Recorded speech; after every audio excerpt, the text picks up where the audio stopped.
Assalamu alaikum everyone, welcome back to our channel. In this video we are going to see how you can enter non-trading transactions in QuickBooks. So if you want to join this full course or get the QuickBooks services, you can contact on this number. Alright, let's get started.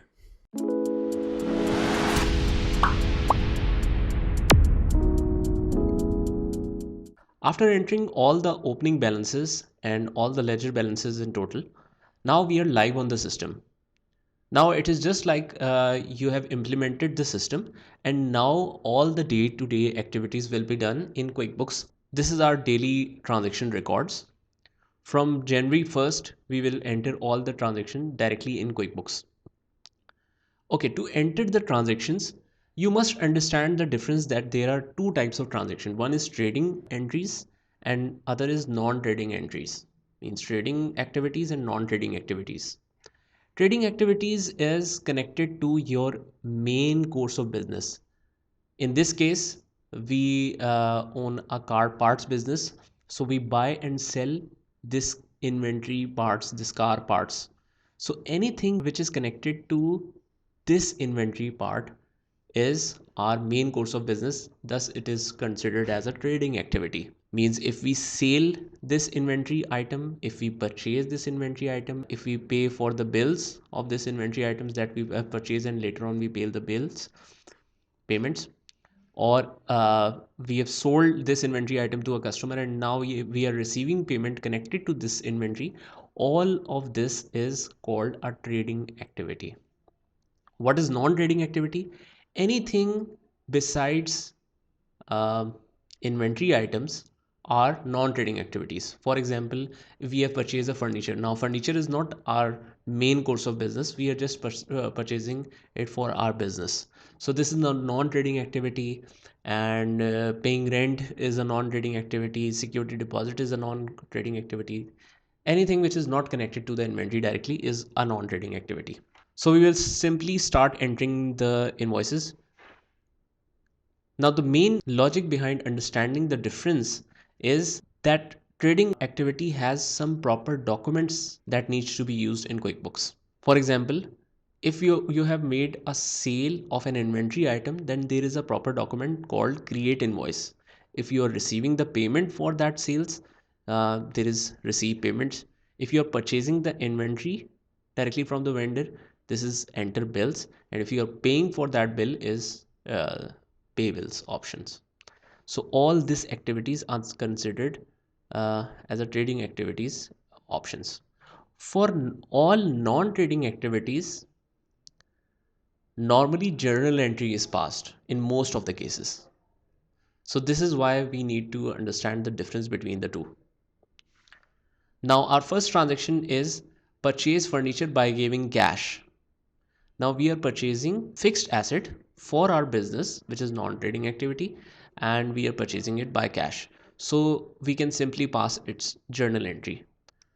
We will go in accountant menu, make journal entries, click OK, mention the date. This is 3rd January 2018, and the item is furniture. Now if furniture is not there, it will not get highlighted because it's not present in the drop down menu. To go on the next field, we will press tab, but hold on, it shows a message that account is not found. You need to create it. So simply click setup and mark the nature of it, that is fixed asset. Continue. And we don't need to mention the opening balances because we have entered all the opening balances in the opening trial. After that, in any day-to-day activity, opening balance will not be mentioned. Save and close.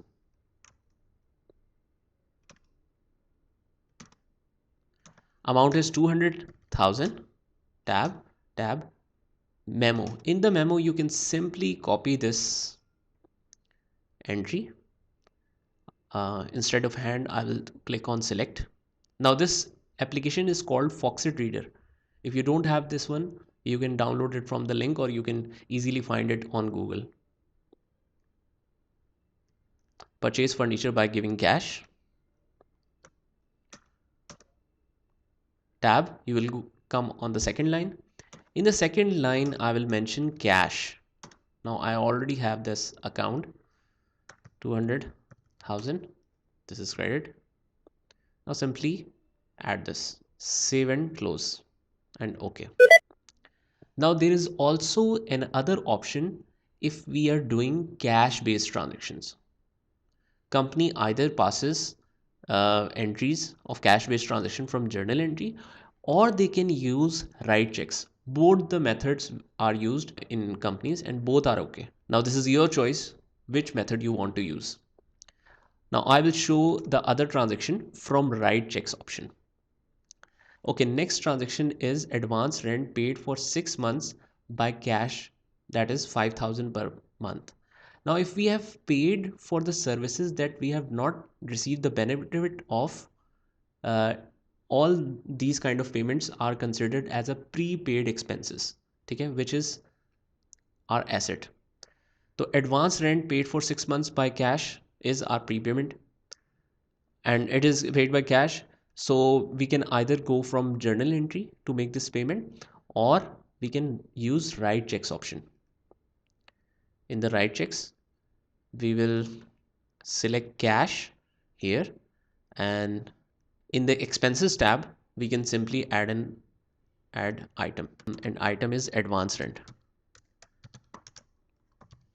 Now don't get confused if the heading tab is expenses, because we can select the nature whatever we want to select. Setup, and we will select it as other current asset. See, this is the good thing in QuickBooks to make us understand that if you are confused about other current asset, what is involved in other current assets, it gives an example on the right hand side that other current asset might contain prepaid expenses or cash advances or inventory or something like that.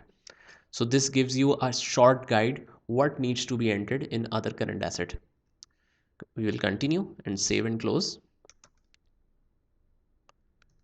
Now our amount is 30,000, and we can select this as a memo.